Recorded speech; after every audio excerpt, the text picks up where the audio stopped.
অস্ত্রপাচার মামলায় গ্রেপ্তার বিজেপি ও তৃণমূল নেতা। গোপন সূত্রে খবর পেয়ে অভিযান চালায় পুলিশ। উদ্ধার 7mm পিস্তল, 8 রাউন্ড গুলি, 2টি ম্যাগাজিন।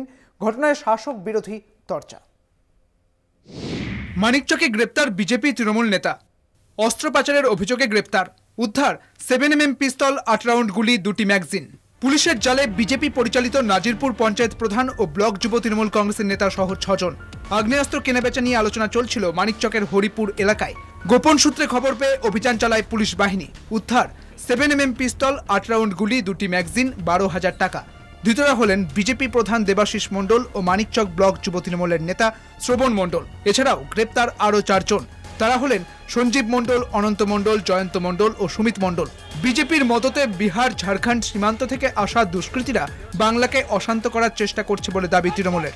দল কখনোই এই ধরনের কাজকে প্রশ্রয় দেয় না বলে দাবি জেলা সহ সভাপতির।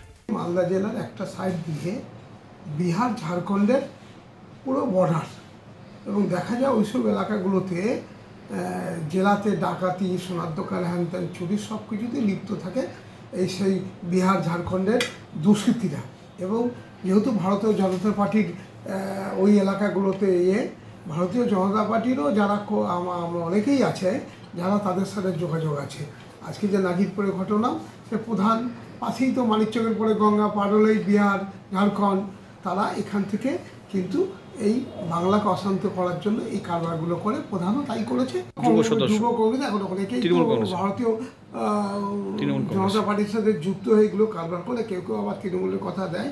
যদি তৃণমূলেরও কেউ এরকম এসব থাকে, আমাদের দল কাউকে, আমাদের নেত্রী মমতা বন্দ্যোপাধ্যায় পরিষ্কার কথা বলে, যে কোনো অন্যায় কাজে তৃণমূল কেন কোনো পার্টিকে দেখা নেই, তৃণমূল হলেও তার কিন্তু শাস্তি হবে পুলিশের বিচারিতে। মিথ্যে মামলায় ফাঁসানো হয়েছে বিজেপিকে, দাবি বিজেপি। পুলিশ প্রশাসন তৃণমূলের দলদাসে পরিণত হয়েছে। দীর্ঘদিন থেকে নাজিরপুর গ্রাম পঞ্চায়েতে কোনো কাজ হতে দিচ্ছে না, তৃণমূলের গ্রাম পঞ্চায়েতের মেম্বার থেকে শুরু করে, এবং এখানে এক বড় নেতারও বসবাস আছে। এবার সবচেয়ে বড় কথা হচ্ছে যে তাদের কাটমানির দরকার, কাটমানি খেতে পাচ্ছে না, প্রধানকে ফাঁসাতে হবে। আর প্রধান ফেসে গেলে হ্যাঙ্ক হবে, যেহেতু বিজেপির পঞ্চায়েত কোনো কাজও করতে দিচ্ছে না, ডিস্টার্ব করছে, একের কথায় একের পর এক বিভিন্ন কাজে বাধা সৃষ্টি করছে, এবং পুলিশ প্রশাসনের সঙ্গে যোগ সাজেশ করে তৃণমূলের নেতারা ওকে ফাঁসিয়েছে। 10 দিনের পুলিশি হেফাজতের আবেদন জানিয়ে মালদা আদালতে ধৃতদের পেশ। মালদহ থেকে পরিতোষ সরকারের রিপোর্ট, কলকাতা টিভি।